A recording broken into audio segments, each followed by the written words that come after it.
Good morning, ladies and gentlemen. Welcome back to another episode here on African Confessions. The following story that you're going to be listening to, it comes from a translation of a message that I received. This is a message that we received, and the episode that I was supposed to post first, that episode, it keeps on saying it is processing. It is about our dear sister who was saying that she joined this other church. It is a Pentecostal church in Johannesburg, and they have been paying her 2K each and every month. You should listen to that confession once it finishes processing. The first message, it reads like this.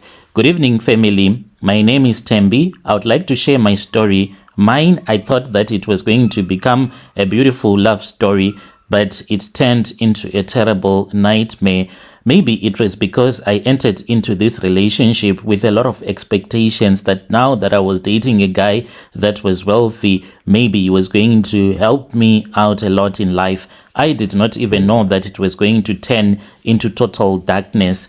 I used to work at the municipality of Johannesburg. On weekends, we used to go out with my friends, my colleagues, and my neighbors. We would go there. We normally would love to go to Social Link to have some beers, where in Bramfontein. Normally on weekends, we would drink a lot. So we used to go there on weekends whenever we would get our off days. Sometimes we would go to places like Vilakazi. We would go to Maboneng for shopping. We would go on dates with different people, different places as young people, just to go and groove. So one night we went to this other place, Social Link, and it was my friend's birthday. And even though it was a birthday, we did not have much money to celebrate. So on that day when we were celebrating my friend's birthday, it was indeed a great night. Even though we did not have a lot of money, we were partying there, having some beers,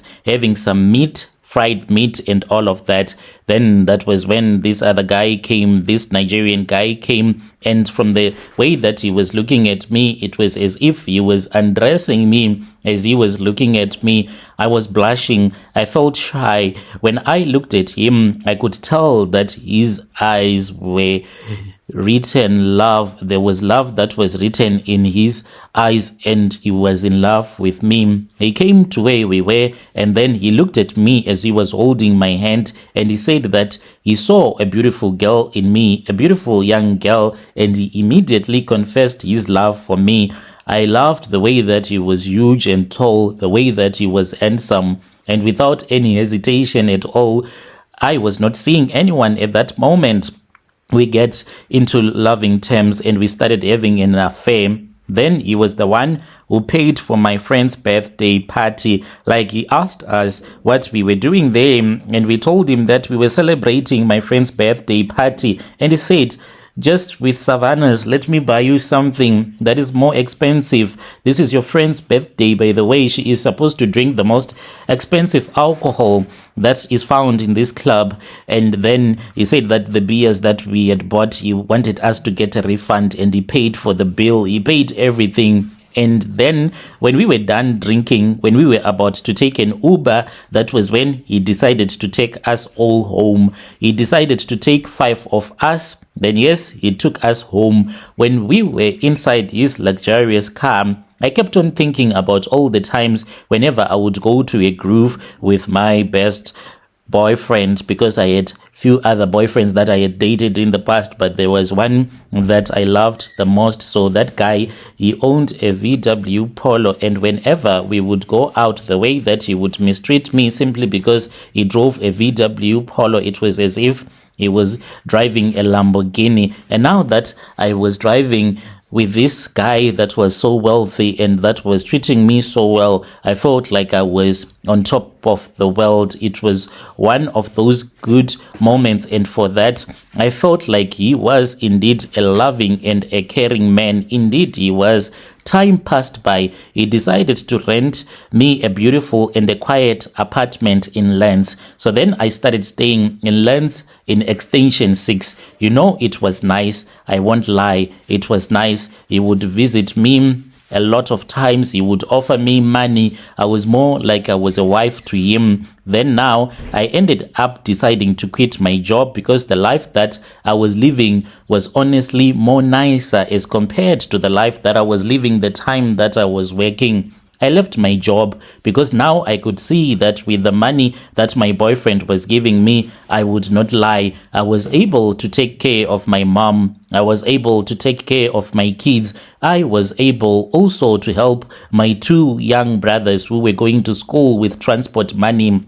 But then they were going to school for free. They were not paying school fees. It was only transport money, but I could help with a lot of things at home. As time went by, one of the good days, my man decided to marry me. He decided to put an engagement ring on my finger, and he asked me if I will marry him. I honestly said yes, because to me, it was a dream that came true. So then we had our marriage.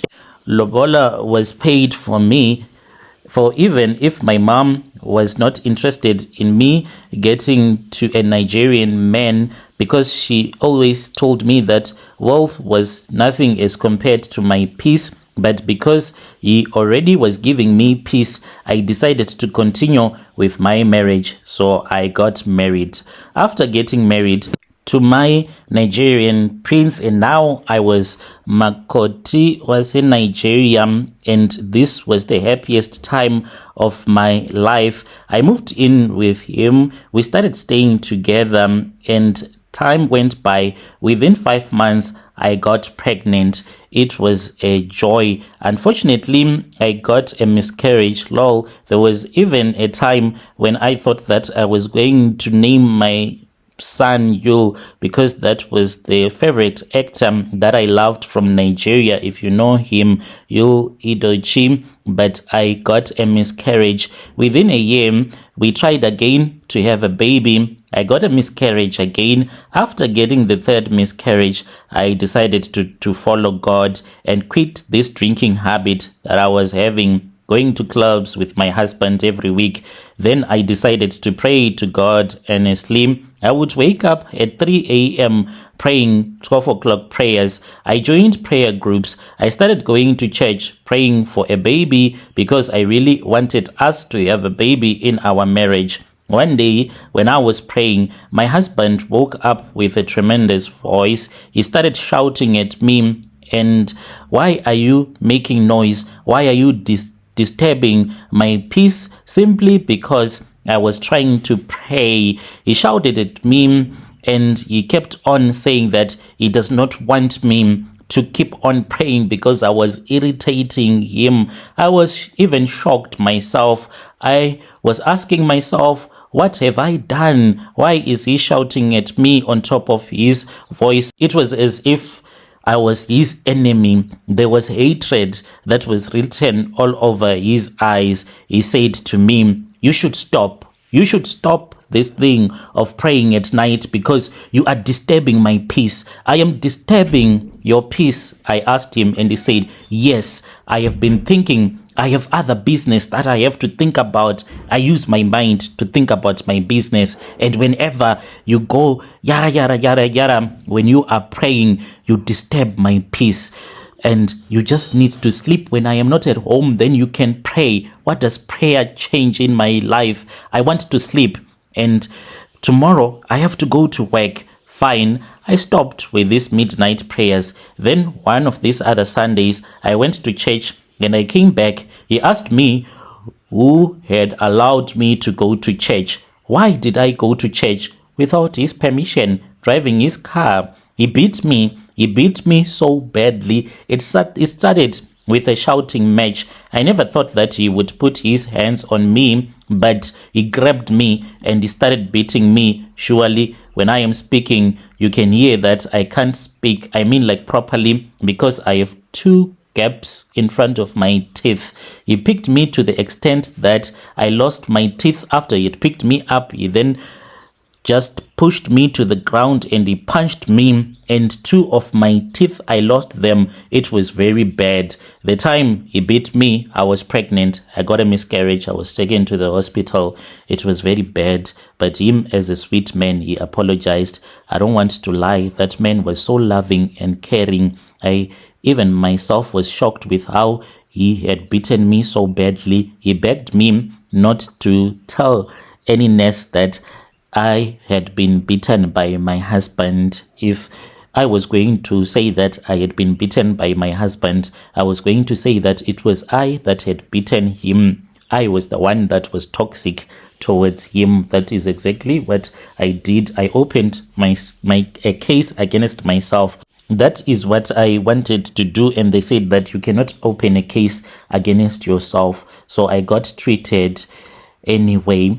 Yet since we started dating, he never showed me such bad manners, such as someone who was so heartless. We continued staying together. Then one day, because I now knew that this was what he was like, and now I had 3 miscarriages, I did not understand what was going on in my life. That was when I decided to go and see a prophet, because I thought that whatever that was happening in my life, it was not my Nigerian husband, but maybe it was someone from our community who hated the way that I was being treated by my husband, who never wanted me to be happy. Or maybe it was one of my ex-boyfriend who had gone to see a sangoma so that I can see hell in my marriage.